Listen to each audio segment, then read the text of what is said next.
Salut, c'est Maximus. Dans cette vidéo, nous allons parler... Je peux pas faire ça. Pour devenir un bon monteur, il suffit pas de cliquer à droite, à gauche, à mettre les plans dans une timeline, faire des cuts, un petit coup de ciseau, bim, c'est réglé. Si tu es sérieux à propos de tes montages, il y a des techniques à apprendre, des logiciels à apprendre, il y a plein de choses à apprendre. Et aujourd'hui, on va voir une de ces techniques. Ce dont on va parler aujourd'hui, ça s'appelle le montage en L ou le montage en J. Ou alors le J-cut et le L-cut pour ceux qui sont anglophones.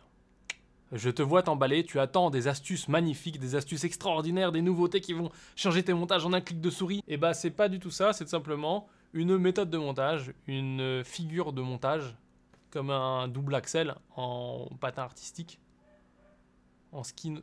C'est quoi le sport déjà? Patinage, en patinage artistique. Avant de continuer et de voir des exemples, je t'explique avec un petit schéma ce que c'est qu'un montage en L ou un montage en J. Le montage en J ou le montage en L, tout simplement, c'est quand on va tirer du son qui est en dessous d'une image, en dessous d'une autre image, de façon à ce qu'il commence plus tôt, ou alors à ce qu'il finisse plus tard, dans le cas d'un montage en L. Maintenant, pour te montrer à quoi ça sert, rien de plus simple que de regarder des petits exemples de montage en J et en L. Tu peux voir sous tes yeux ébahis un montage tout à fait très coloré, très complet, avec simplement un rangement parfait, et c'est une version de montage, c'est-à-dire que tu peux faire différents choix, et tu peux faire différentes choses. On va voir dans ce montage les différents choix qui ont été faits, avec des exemples. Donc ici j'ai des locators et j'ai reproduit ces exemples ici de façon à ce qu'on puisse les regarder rapidement et voir la différence. Si tu te poses la question, ce montage il est issu d'une formation, donc la formation montage fiction, montage court-métrage, t'appelles ça comme tu veux. L'idée c'est d'apprendre à faire du montage de fiction et de court-métrage, donc je te donne toutes mes astuces, tous mes conseils. Et surtout, c'est sur DaVinci Resolve. Tu peux la suivre sur DaVinci Resolve et faire ça après sur n'importe quelle autre chose, puisque l'idée c'est d'apprendre le montage de fiction en soi, pas tant le montage de fiction sur DaVinci, mais accessoirement, tu apprends aussi sur DaVinci Resolve, bien que tu apprennes aussi les méthodes générales, etc., etc. Peu importe. Donc si la formation t'intéresse, tu peux la trouver sur Maximus University. Sinon, nous on continue parce que les exemples sont très intéressants. Et donc maintenant, tu vois que ici j'ai un exemple, ici le même exemple, quasiment, et ici pareil, c'est un copier-coller, hein, c'est deux segments qui sont assez identiques. Je vais les rapprocher. Donc on va d'abord regarder ce premier ici, cut. On peut voir ici qu'on a simplement ce son qui est extendu. Donc là j'avais fait une petite coupe mais il est extendu vers la gauche. Donc c'est un J-cut, puisqu'on voit que ça fait un J. Et celui-ci, c'est la version sans. Pareil de ce côté, ici on a la version avec. Donc tu vois qu'on a splitté sous les plans. On a tiré de façon à ce que le son de celui-ci continue sur le son de celui-ci. Pareil ici. Alors que ici, on a remis tout à zéro, enfin on, c'est je, et on a remis tout à zéro pour pouvoir tout simplement avoir le plan et son son synchronisés, et quand il y a un cut, tout cut en même temps. Pour information, ce que tu vois ici en dessous, c'est pareil, c'est récupérer du son de lui, c'est un genre de fausse synchro, ça c'est plus compliqué, on le verra dans un autre épisode des techniques de montage, parce que là, sinon, c'est pas, ça va t'embrouiller. Maintenant que tu comprends mieux ce qui se passe schématiquement, comment ça fonctionne, on va voir la différence, le résultat, et on va voir, simplement, on va comparer pour voir ce que ça fait pas, est-ce que c'est bien, moins bien, mieux, pas mieux, on ne sait pas. Avant de te montrer les exemples, je te montre un petit truc que j'explique dans la formation. Ici, sur le montage principal, on a tout organisé, donc tu vois, il y a les directs, il y a les ambiances, etc., etc. Toutes les pistes sont organisées, c'est coloré, etc., de façon à ce que ce soit suivable, rangé, etc. Donc ça, c'est la bonne méthode de travail. On ne récupère pas ça ici, mais je t'explique quand même le fonctionnement. Ici, on a l'ambiance, ou du moins l'ambiance du jeu vidéo, donc le son seul du jeu vidéo, parce que le jeu vidéo qui est ici, il a un son, mais on ne l'a pas enregistré en même temps que le tournage, puisqu'on donnait des indications à l'acteur. Ensuite, ici, on a simplement des bruits de manette qui, pareil, ont été enregistrés à part, parce que sinon, quand l'acteur il parle avec l'autre actrice, ils ne peuvent pas avoir les bruits de manette derrière, sinon le cut est insupportable et impossible. Donc du coup, ici, c'est des sons qu'on peut désactiver et ça va retirer automatiquement le bruit de manette et l'ambiance du jeu vidéo. Donc je vais te montrer d'abord avec, après je te montre sans, de façon à ce que tu puisses bien visualiser et écouter l'exemple qui est ici, je te le rappelle. Je te mets pas en plein écran pour que tu puisses suivre, donc regarde bien le défilement de la timeline en même temps que tu regardes l'image.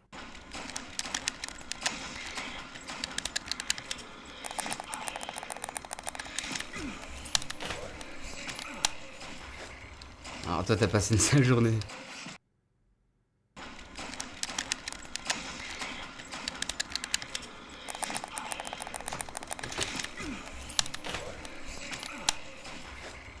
Alors toi t'as passé une sale journée.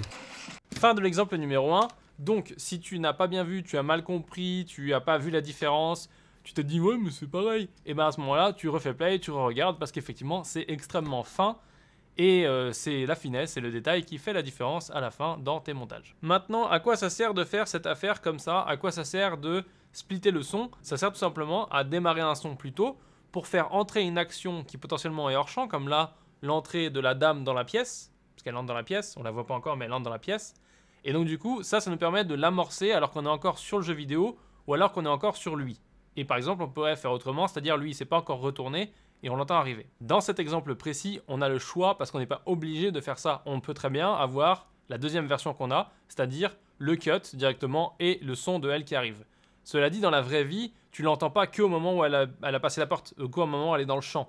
Donc, tu peux être réaliste ou ne pas être réaliste. Et d'ailleurs, les deux choses sont différentes. On va regarder plus en détail. On va regarder sans le son ici. Donc, je vais muter ces deux sons-là pour pouvoir bien se concentrer là-dessus. Donc, ça va être différent et ça peut te perturber, mais il faut se concentrer sur qu'est-ce que m'apporte le son en plus quand je le tire en dessous ici. Bon, là on n'a plus d'ambiance.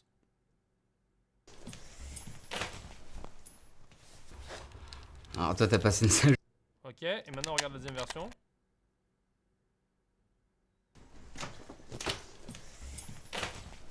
Ok, maintenant on va les re-regarder avec le son, maintenant que tu as vu sans le son. Donc on va regarder avec le son. On va peut-être juste remettre le son des manettes et pas le son du jeu.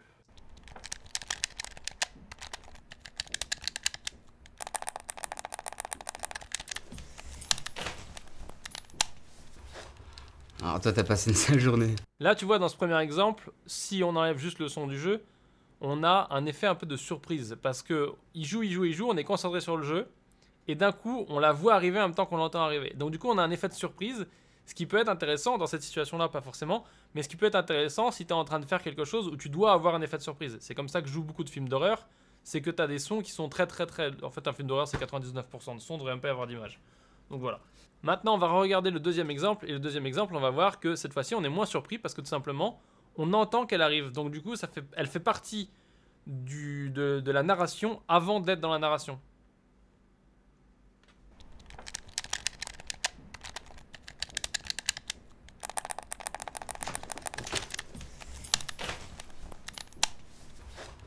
Alors toi t'as passé une sale journée. Maintenant, bien entendu, tu as à peu près 1555 milliards de façons de monter ça. Parce que le jour du montage, j'aurais pu choisir d'autres rushs, j'aurais pu choisir de monter différemment, j'aurais pu choisir... Bref, voilà. Et ça, c'est que moi. Et s'il y a 10 autres personnes qui le montrent, il y aura 10 encore versions différentes parce que c'est dépendant du temps que tu vas passer à régler un de tes problèmes ou est-ce que tu vas avoir un problème dans ton montage. Bref, la fiction, c'est toujours extrêmement variable parce qu'il y a beaucoup de prises, il y a différents rushs, etc. Donc sur un montage de fiction, tu as forcément beaucoup de versions différentes si tu as beaucoup de personnes différentes qui font la même chose.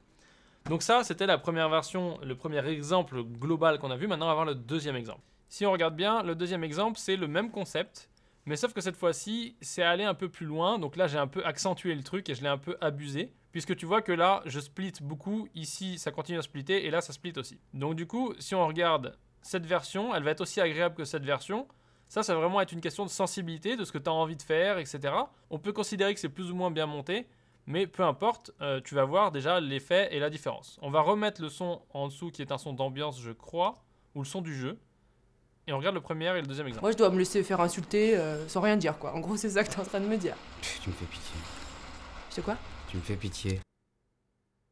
Moi, je dois me laisser faire insulter sans rien dire, quoi. En gros, c'est ça que t'es en train de me dire. Tu me fais pitié. C'est quoi? Tu me fais pitié. Donc tu vois, c'est une proposition qui est intéressante. Maintenant, est-ce que c'est la proposition qu'on a envie d'utiliser, la première ou la deuxième? Ça, c'est à toi de voir avec ton réalisateur, ou avec toi-même si c'est toi le réalisateur. Voilà, c'est des choix à faire. Maintenant, de manière générale, il y a une version qui sera plus dynamique. Parce que globalement, quand dans ton montage, ça fait je cut, je parle, je cut, je parle, je cut, je parle, ça devient vite pas terrible. Parce qu'en fait, c'est pas forcément toujours celui qui parle qui doit être à l'image. On verra ça plus en détail dans une prochaine vidéo. Mais le fait d'avoir des plans d'écoute, on appelle ça des plans d'écoute, c'est-à-dire que c'est pas celui qui parle qui est à l'image, c'est celui qui écoute qui est à l'image.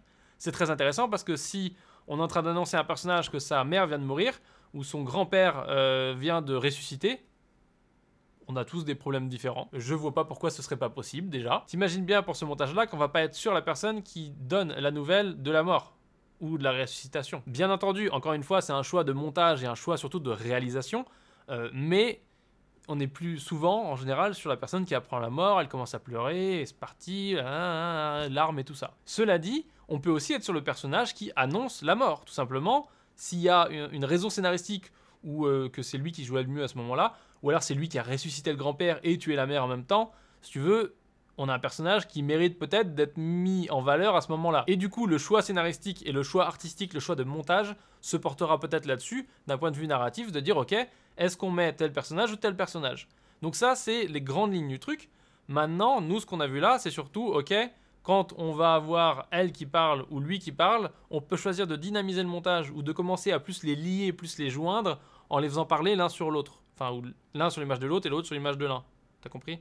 On fait play. Moi, je dois me laisser faire insulter sans rien dire, quoi. En gros, c'est ça que t'es en train de me dire. Tu me fais pitié. C'est quoi? Tu me fais pitié. Tu vois que autant le changement de sur elle ici, il est pas très intéressant, donc on va analyser ce cut ici. Donc on va re-regarder ce cut. Moi, je dois me laisser faire insulter sans rien dire, quoi. En gros, c'est ça que t'es en train de me dire.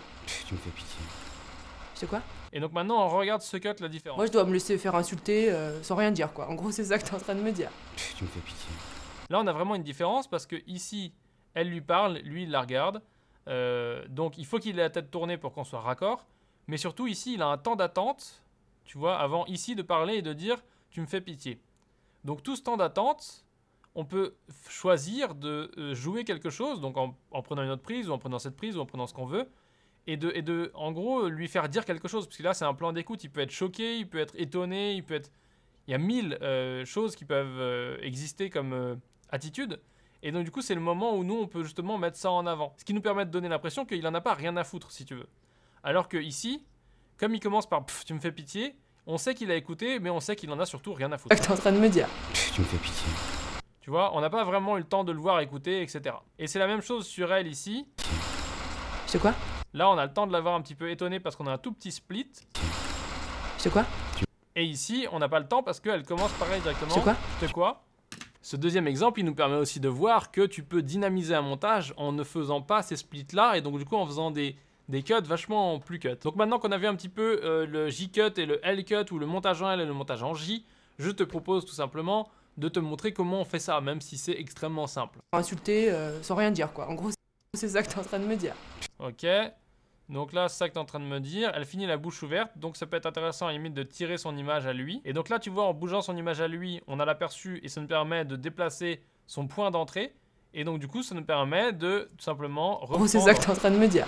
sur notre J-cut, comme ça. Maintenant tu peux utiliser d'autres méthodes que juste le trim avec la souris. Tu peux utiliser le trim dynamique, qui est tout simplement la possibilité de faire play, donc avec J, K, L. Donc J tu vas en arrière et L tu vas en avant. Et ça te permet tout simplement de pouvoir, avec le dynamic trim, donc le trim qui marche avec le JKL, de pouvoir tout simplement aller en arrière, et là ça trim automatiquement en faisant lecture. Donc c'est vachement pratique parce que tu peux et prévisualiser, et en même temps tu peux faire ton trim. Maintenant, et avant de finir cette vidéo, il y a une chose très importante qu'il faut qu'on voit, c'est quand il ne faut pas faire de split de son, ou de montage en L ou de montage en J. Tout simplement, quand tu changes de séquence, si tu fais ça, ça veut dire que tu lis les deux séquences. Admettons, Jean-Michel est dans le bureau, on split le son de Jean-Michel qui est dans le métro, tu vois. Donc on a le son du métro qui commence quand il est toujours au bureau. Ça c'est intéressant, figure de style très intéressante. On lit les deux choses et on anticipe le métro alors qu'il est dans le bureau.